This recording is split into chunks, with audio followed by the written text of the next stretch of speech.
Hello, ladies and gentlemen. Welcome to the Frankly Speaking on Fridays podcast. I am your host, Frank Pador, and it has been an interesting week. Certainly a interesting way to wake up this morning in particular.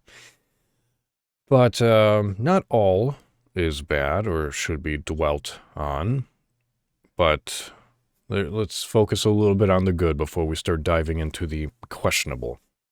Well, for one, another week has gone by. It is currently February 24th, a Thursday, 2022, 1:37 p.m. Eastern Time.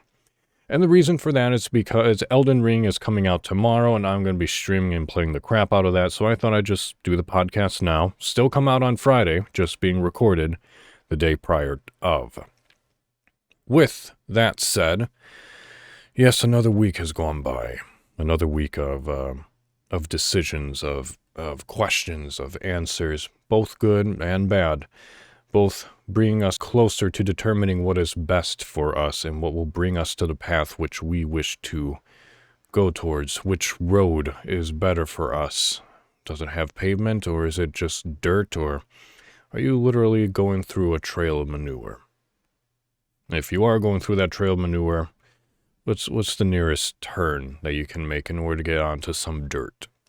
That's what we're all trying to do. We're all trying to find that yellow brick road for everyone, right? So, I hope you're finding your way to that yellow brick road and living out the life that you want for yourself. Because ultimately, that's what we all want. I believe, I hope. It's going to take some effort, trials and errors, but I believe that you can do it, just as I believe that I can do so for myself as well. And which, again, have been attempting to do so. But we're here together, breathing air simultaneously and living at this very moment. So, congratulations for us making it another week on this world where it is very questionable at times. But here's to you, dear listener. Here's to me. And to the podcast, episode 23. And yes, I made sure that it was the right number this time. Here's episode 23.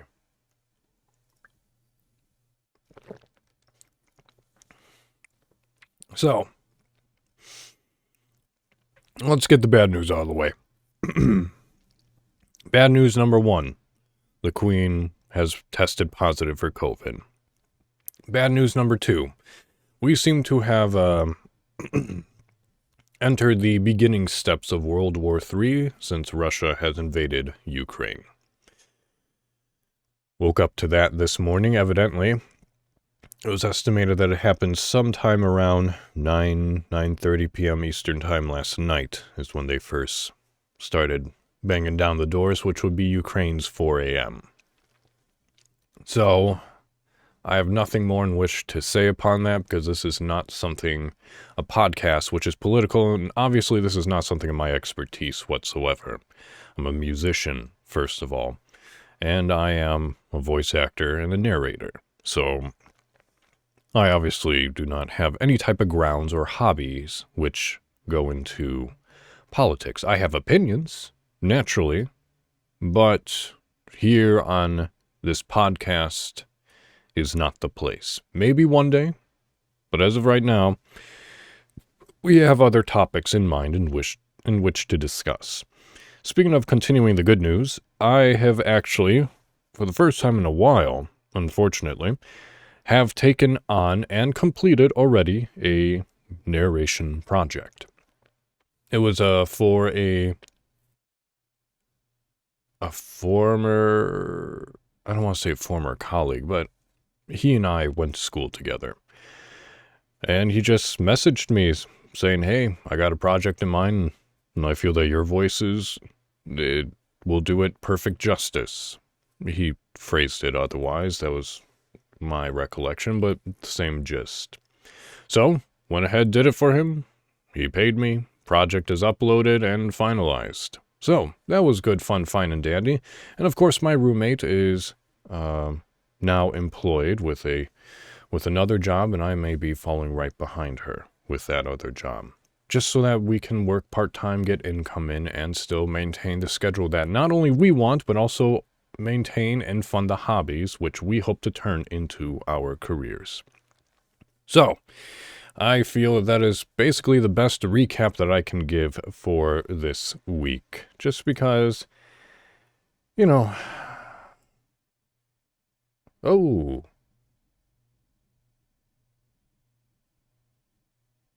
sorry, reading.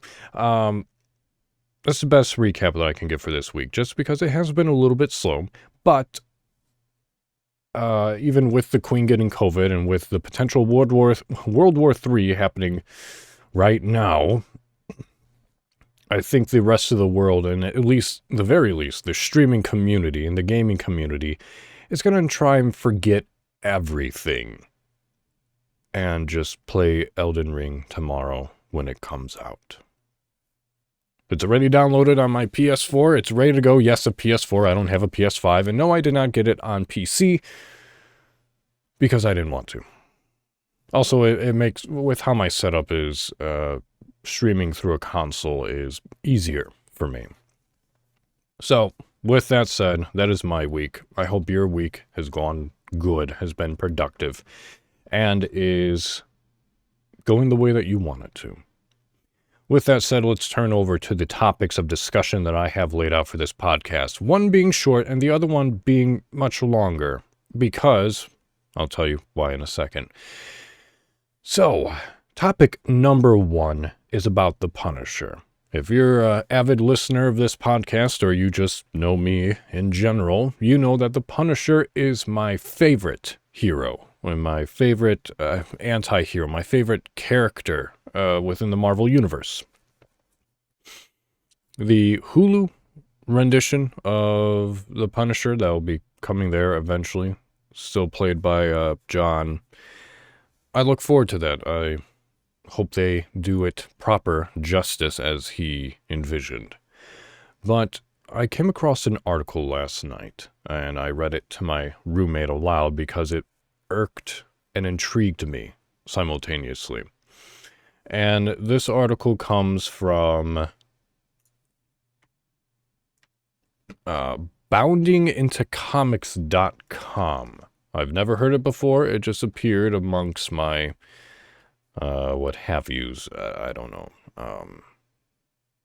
You open up Google on your phone and it kind of just randomizes articles for you as you scroll in a new tab. So that's where this came from. But this was written by a John F. Trent yesterday and published yesterday, which is obviously how I read it. Yay, Captain Obvious. So it says, the title of it is Image Comics Chief Financial Officer Eric Larson wants Marvel to make the Punisher gay. Hunt people who wear his logo. Are you not intrigued? Because boy, I am. So, it says, Savage Dragon creator and Image Comics Chief Financial Officer Eric Larson recently advocated that Marvel turn Frank Castle, a.k.a. the Punisher, into a gay man. Larson expressed his opinion on Twitter following Marvel's decision to change the Punisher's logo and make him the leader of the criminal organization The Hand. By the by, this may have spoilers. Back in December, Marvel announced a brand new Punisher series from writer Jason Aaron with art by Jesus Saez. I'm butchering names again, I'm sorry. And Paul Azaceta. I'm so sorry. According to Marvel, the series will be 13 issues long and will, quote, explore the past, present, and future of Frank Castle's character and reveal where his motivations truly lie. I'm looking at the pictures on the website for the cover of Punisher #1 for this. Looks pretty cool. Looks interesting. We'll see how it turns out. Marvel went on to detail some of the plot points for the series. Quote, after a shocking secret pushes him to become the warlord of the Hand, he now serves the Beast, a role he's been fated to fulfill. They add, tragedy, war, and rage come together as he takes up his sword and his new armor with the most notorious clan of assassins in the Marvel Universe. Will it mean an end for the Punisher, or a whole new bloody beginning? Aaron provided some additional details. After writing The Punisher over the years, I've always been fascinated by the character of Frank Castle. What moments made him the Punisher, even before that fateful day in the park? And how far will he go to win the war that has consumed his life? Spoiler, as far as it damn well takes. He added, this story is the destined next step in the dark and tragic evolution of Frank Castle, from troubled kid to heroic soldier to revenge-driven vigilante, to the duly anointed king of killers. Believe me when I say I am as excited about this story as anything I've ever written for Marvel. Responding to these changes and the ongoing debate around them, Larson wrote on Twitter, quote, instead of changing Punisher's chest emblem, they should just have Frank finally realize that he's gay. He then added, and the beauty of it is that it wouldn't alter his comics at all. He'd still be dressing in leather, ignoring the ladies, and hanging out in bars with other sweaty dudes. In a subsequent tweet, he added, and then the Punisher skull would take on a whole new meaning, and it would just kill the dudes who brandished it. There's such a homophobic lot. In response to a user who told him I'd read that, Larson added, seriously, if you read Punisher comics which exist, nothing changes. You can read comics that are in print and it all works. Man, he keeps his van tidy. Weird how he hasn't hooked up with any lady in like 50 years. It all fits, he asserted. Frank Castle's tragic backstory involves the death of his wife Maria and their 2 children. Following the murder of his family, Punisher would have a number of flings with various women. In Garth Ennis and Louis LaRosa's Punisher number 23, he sleeps with former CIA agent Catherine O'Brien. In fact, Castle even hooked up with Elektra as well in Thunderbolts number 7. Clearly none of this matters to Larson, as he only wants the character made gay in order to get one over those who he accuses of homophobia.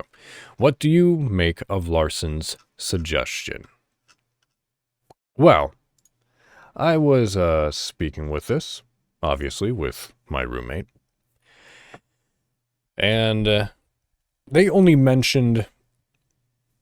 Okay, where to put this first? Thing number 1, my opinion of Mr. Larson's want to make Punisher gay. For me, no, absolutely not. And that does not come from a place of homophobic origins. I have no problem with homosexuals, with the LGBTQ plus community. If anything, one tag that is always amongst my streams is that. It is a safe place. Please come and hang out. I have nothing against that community whatsoever. What I do have against, with Larson just wanting to turn the Punisher gay, is that he obviously doesn't know what he's talking about.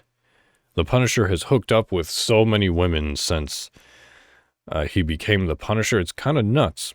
The first one I recollect is within the 2nd series of the Punisher. Maybe issue 7 or 8. It's pretty early on. The Punisher goes undercover in order to infiltrate a mafioso organization, just as some rookie, specialist rookie, but obviously he went straight to the high head with his specialized skills.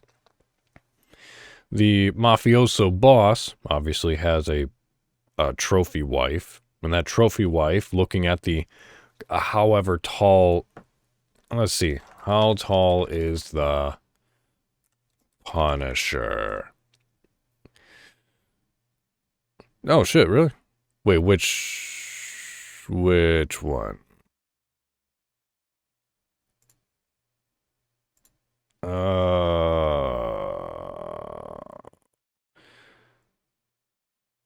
Let's see. In Punisher Essential, it says he is 7 feet.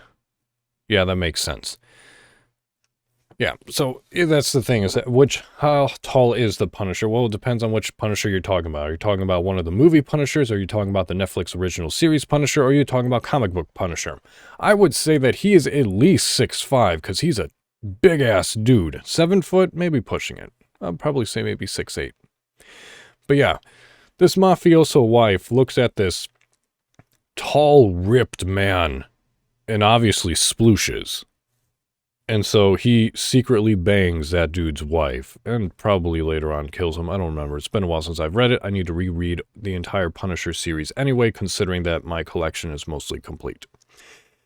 So, number one, no.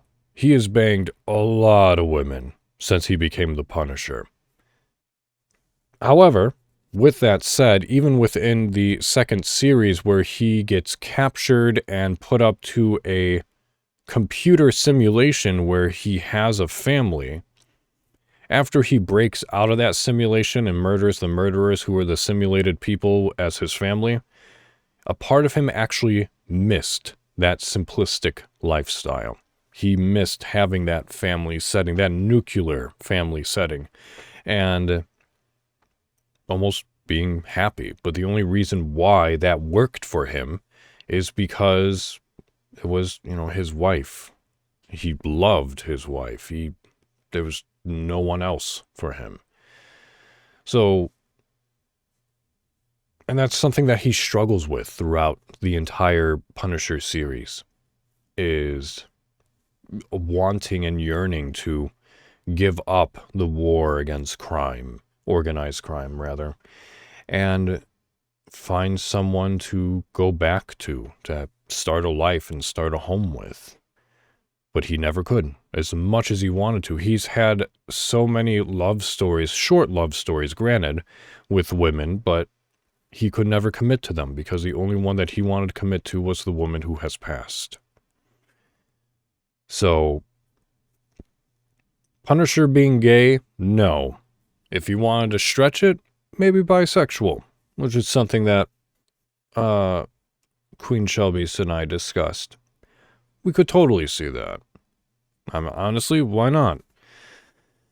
But as far as the true character of the Punisher goes, no. I think he is very much heterosexual, and he doesn't commit or become a family man anymore because that life is most literally dead now. It died when his family died.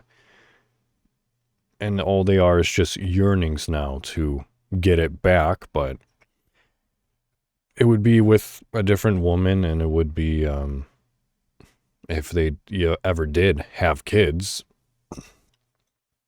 I don't know how the Punisher would actually feel towards that. Obviously, he would love that kid to death, but, he's made so many enemies. He's being hunted continuously because of his actions, because of the enemies and people that he's killed. Plus, the law, my God, he's a vigilante. He's basically, if you were to take a small country and find out its population, that is the body count that the Punisher has racked up throughout the years. So, a family life is not possible for him anymore. So, that's my take on that. The Punisher being gay? No, not really. There's some comments on here, but they're not worth going through. I don't care. So, that's my take on that article. So yeah, it's an interesting thought, but I don't think Punisher coming out as gay would work. I think that there are plenty of other Marvel and even DC characters that you could come out with being closeted that would fit much better. Hell, I mean, I would say, who remembers the movie Paul? I'm raising my hand right now. I know my roommate is. But the reason why I mention Paul is because if anyone is to be gay, it's probably someone who is of alien origins. And I mean like literally alien, like outer space alien origins. Because that makes sense. Paul lived in a society where they don't care about male, female, homosexual, LGBTQ plus, nothing of that nature. Just, we both want to feel good. Let's go. Man or woman or male or female or hermaphrodite, doesn't matter. Let's go. Let's have at it. So I feel that, Manhunter Martian, Superman, hell, even Wonder Woman, because she comes from the Amazon, right? So I'm sure the Amazonians probably have orgies. Like, I would feel that those characters would be more fitting to sway their sexual orientation one way or the other. Now, granted, I understand I listed only DC characters there, but I am more than certain that there's probably a plethora of potential candidates for that sexual orientation within X-Men alone. I mean, Charles Xavier has an entire school and a bunch of characters. I'm sure that there's some bi or gay or potentially transgendered individuals within that school. And it's up to Marvel as to whether or not to explore that. But to take someone like the Punisher, who has been established for years now, and be like, oh no, he's gay this entire time, makes no sense. So, that's my opinion. And that's my, yeah. So, that's all that I have to say about that. I mean, hell, why not Silver Surfer? Was that Marvel? Silver Surfer Marvel? Oh shit, I don't remember. I believe he's Marvel. Silver Surfer Marvel? Oh, yeah. Yes, Silver Surfer is Marvel. Yeah, why not have Silver Surfer? Intergalactic entity. Why not have him be bisexual or gay or hell, because he's alien, and why not him have the ability to either have a penis or he's like, no, I'm feeling feminine today, and whoop, there's a vagina. Anyway, that would be an interesting story to read. I might actually start collecting Silver Surfer comics if they did that.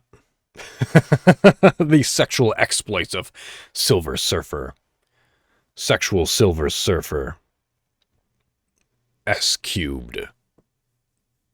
Coming to Marvel soon. Anyway, so that subject's now aside. Let's move on to the other thing that I want to talk about. So the other thing that has happened within my life is, and I think I mentioned this, is that I'm now being represented again by a different agency out of Chicago, which is great. And my new agent has informed me that there is a audition that happens every month, at the end of every month, for a different agency or client or this or that. And since I am now being represented by this different location, I now have that audition. So that will be happening in just a couple of days. With that said, is that I'm nervous because it's been a while since I've performed in a acting type of way, especially for a audition. And it occurred to me that I may or may not have talked about performance anxiety and how to overcome it, because it's not just something for actors or musicians in which to worry about. Performance anxiety happens to anyone and everyone everywhere. Whether it's in school, giving a speech, if you're a business partner and you have to go and give a meeting to the big boss or to the board of directors, if you're a lawyer and you're going to court, those are all performances. Athletes, every single athlete, no matter what the sport is, that's performance. That is a presentation. That is showing off yourself in the moment, right there, right then, under pressure. That's a performance. And with those performances comes that anxiety. And I've been playing French horn for 20 years now. I can say that officially since I've turned 30. I don't remember the exact date when I picked up the French horn and said, yes, that's the one for me. But I do know that it happened when I was 10. So, with my history, with my 20 years of playing French horn, it has led me down a rather interesting road. And I've met a lot of people. And with meeting those people of various talents, various backgrounds, and hell, even instruments, my understanding of performance anxiety and how to overcome it has swayed quite a bit. And I want to share not only my experiences with you, but I also want to share just what I do, what I know, so that you can overcome those performance anxieties. And it can be something as small as an interview. That's trying to perform under anxiety as well, because you want to make yourself look good. You want to answer these questions correctly, all to get that job. Absolutely. Absolutely. So, here's what I'll say. As briefly as I can for my 20 years of being a musician, here is my understanding of performance anxiety. When I first picked up the French horn, I started playing it, it was fine.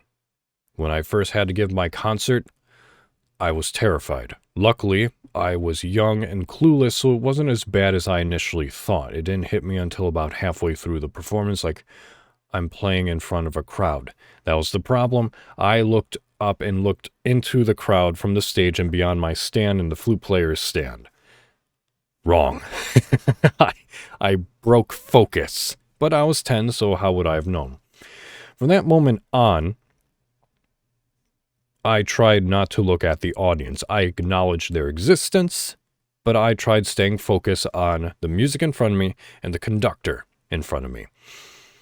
That worked for a while, until in middle school, we started going to competitions, because not only was it an audience, but now there's a panel of judges. So, and I was bad at counting back then too. My way of counting was listening to everyone else and just kind of knowing when to come in. That eventually got corrected.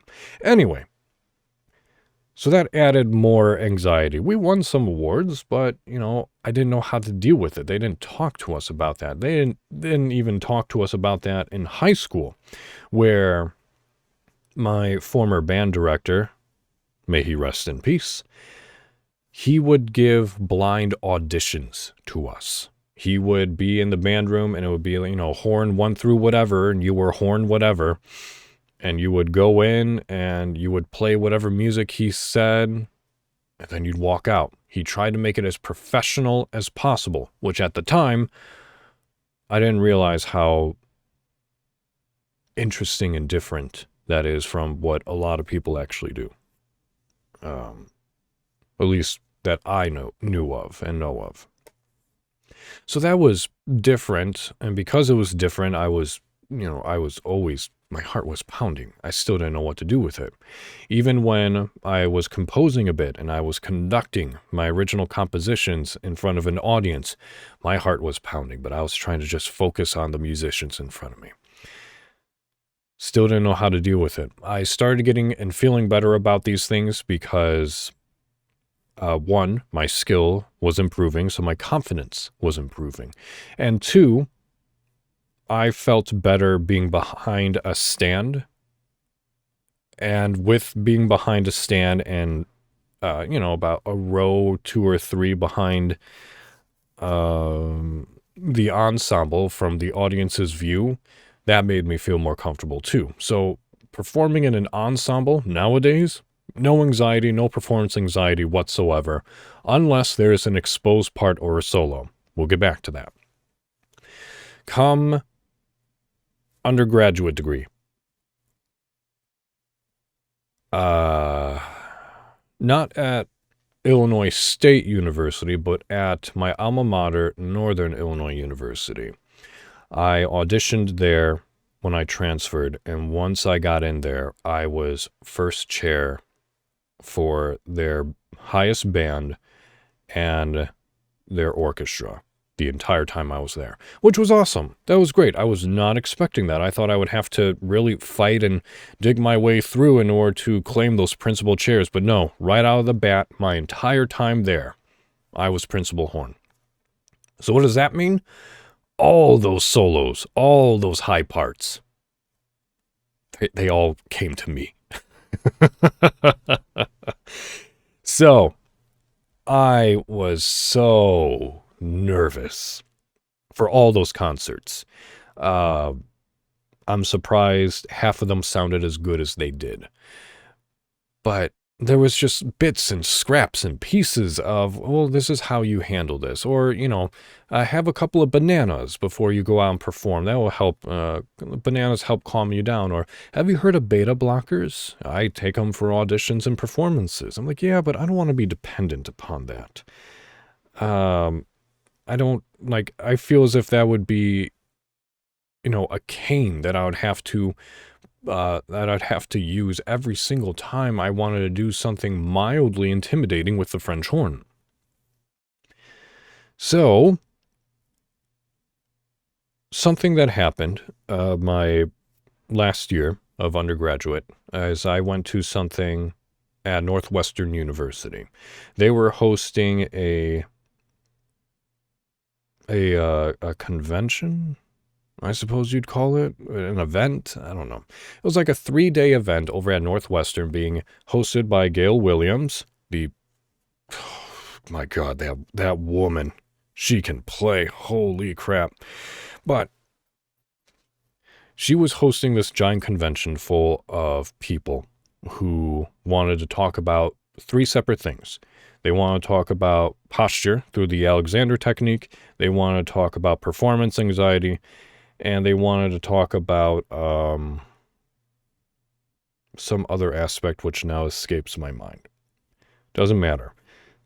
The individual who was doing the performance anxiety was actually a Dr. Don Green, who is actually a very formidable sports psychiatrist. And on the very first day that we were in front of him and he was talking to us, he said, I wouldn't imagine that I'd be standing here in front of you musicians. Never in my life.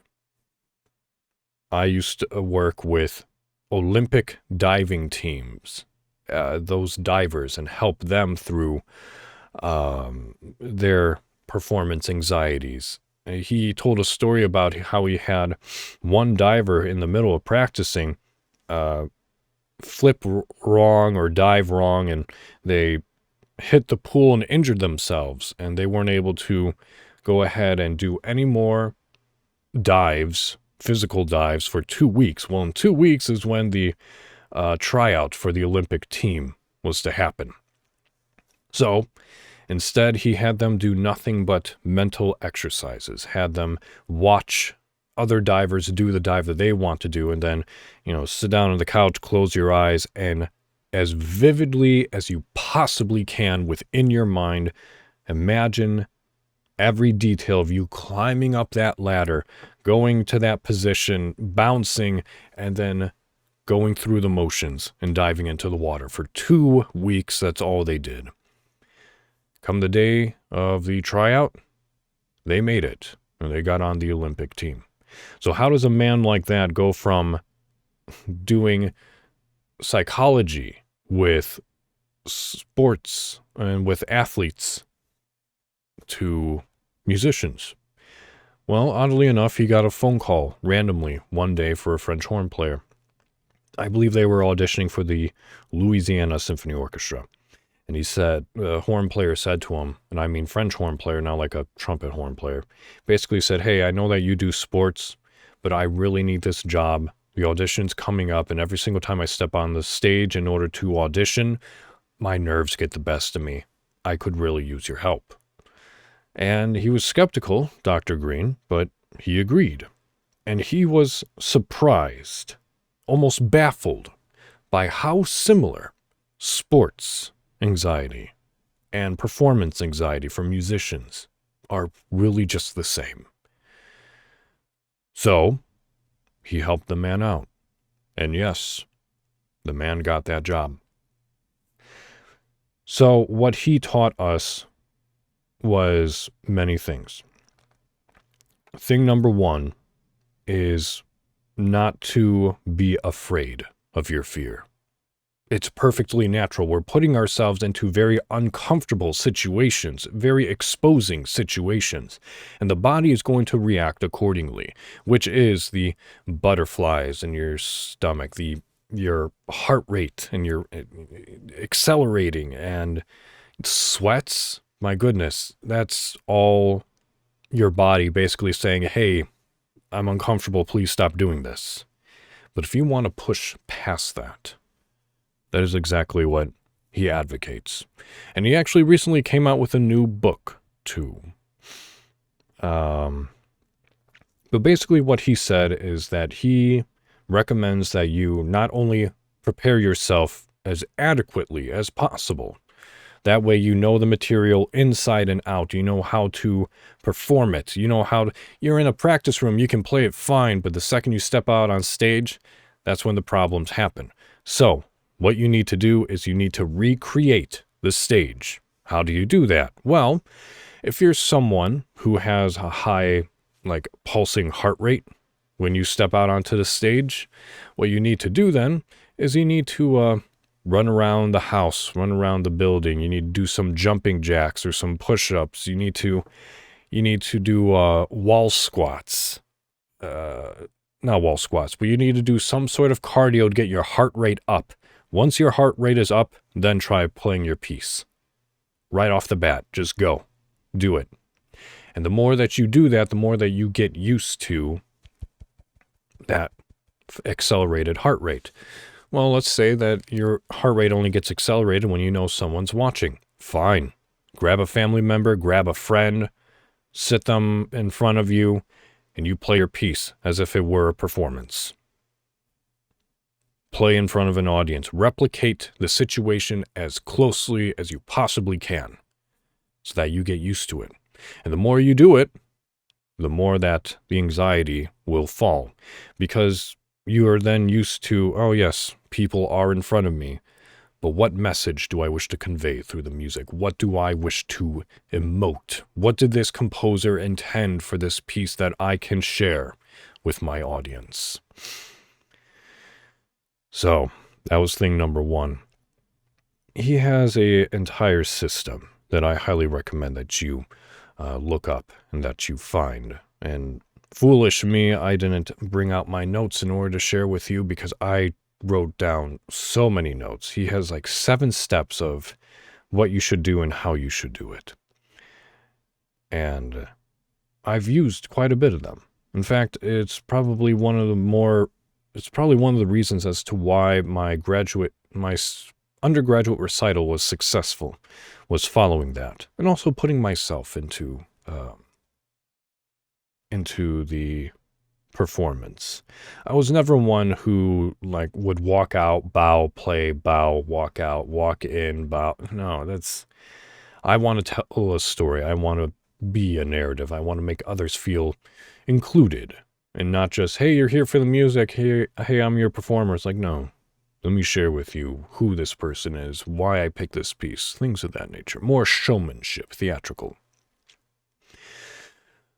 But Don Green is a successful man with his books and with his mentoring. But if you are someone who, feels that you have to have those beta blockers in order to get by, I guess that's your choice. However, I would say that you need to push past that because you're relying on something in order for you to get past what's very natural. If you go your entire career using nothing but beta blockers, did you actually earn that position then? Or have you just created a facade throughout your entire career? So that's what I have to say about beta blockers and at least my experience with Dr. Green. Very kind man, very lovely man. But along with that, during my graduate times at Indiana University and being under the tutelage of the late great Dale Clevenger, another horn professor at IU is Jeff Nelson. And for those of you who don't know Jeff Nelson, I recommend that you do. He's a very successful man. He's also a hell of a performer, and he loves close-up magic. He is currently not only a professor at IU, but he is also the horn player for the Canadian Brass.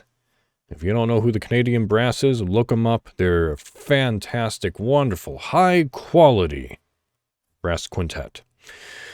I mention Professor Nelson because he has a website and a forum and seminars all over for something that he created called Fearless Performance. And I've gone to one of his seminars for Fearless Performance. And a lot that he says makes sense. I'm at the website right now, and it says, your fears aren't your problem. Your destructive responses to fear are your problem. And he's absolutely right.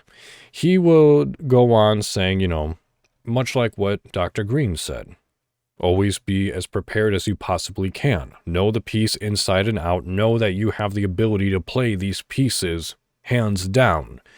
But now add the performance anxiety to it. Jeff would say, practice how you walk in and how you walk out. You can even just do it in the kitchen. There's a line right there. That line, past that line, you are in performance mode. Before that line, you're you. You're happy, you're dainty, you're whatever it is that you are, and you're afraid. But the second you pass that line, you're not afraid. You're performing that music, and you're going to nail it.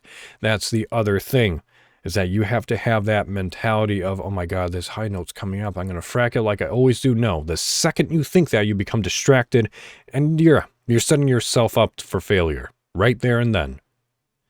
You know that you're going to get that note. You feel it, and you go for it. And if you frack that note, oh well, you at least gave it your best damnedest effort. And if you hit it, awesome. Stay focused. Move on. Just if you miss a note, yeah, you frack that note. You flubbed the fingering. Oh well, it's in the past now. Literally move on. But that's essentially what they say. And he has a bunch of free, of course, all the articles which I mention and everything which I read is always going to get posted not only in chat, if you're listening to this live, but it's also found in the description below. But Jeff has a bunch of stuff. You can contact him. You can check out his blogs, his websites. He has some printable documents that you can do in order to help you keep track of what it is that you're working on and what you're looking towards. There's a document right here. What's your story? Creating a performance narrative. Set the scene. The curtains open. What country, time of day, indoors, outdoors, weather, location, time period, or decade. Reveal the character. Who is that? Male, female, what age, what social status and occupation, what is their appearance? There's a situation, what has happened or will happen? What is the drama? How do they feel?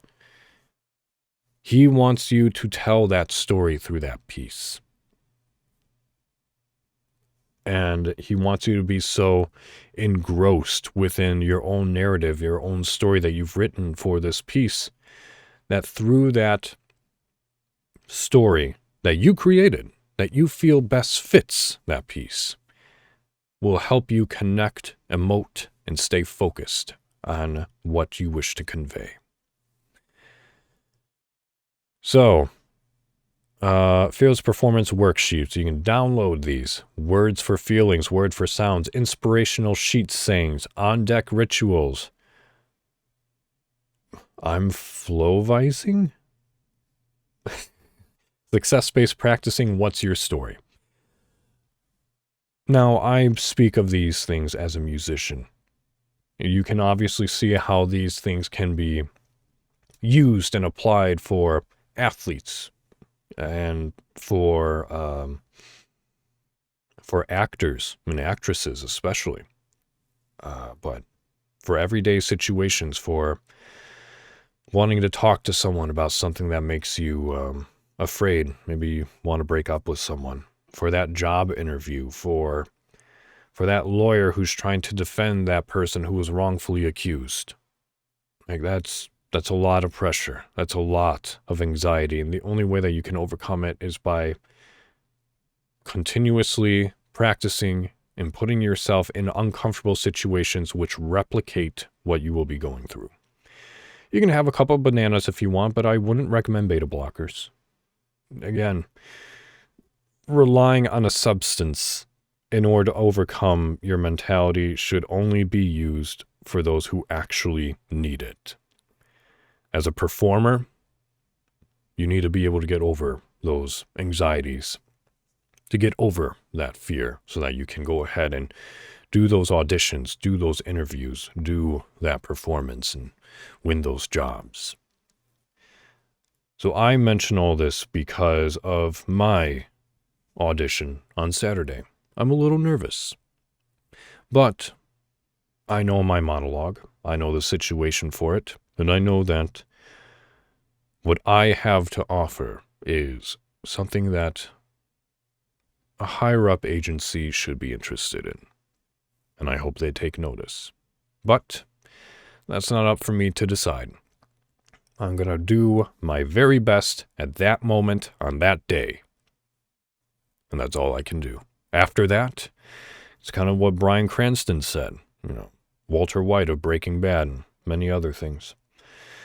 He was asked in an interview, what advice would you give to a young for a young actor just starting out in the job?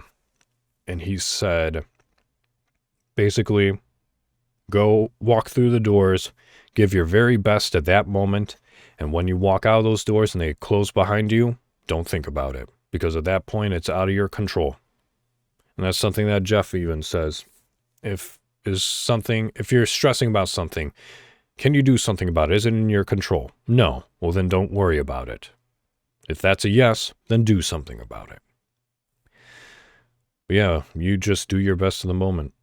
After that, it's out of your hands. So move on to the next thing. So, with that said, I'm going to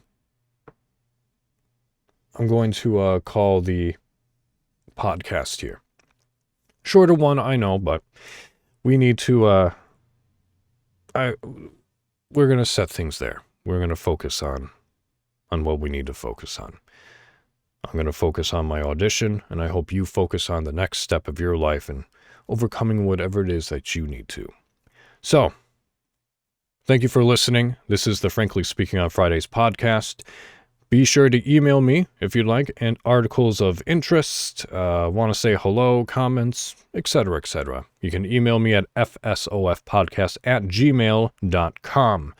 I will check them, and potentially they will be read on the podcast itself. So, until next week, which will be the first podcast that we do going into March, will be March 4th, 2022. Until then, thank you for listening. Take care of yourselves. Keep practicing. And, until then, au revoir.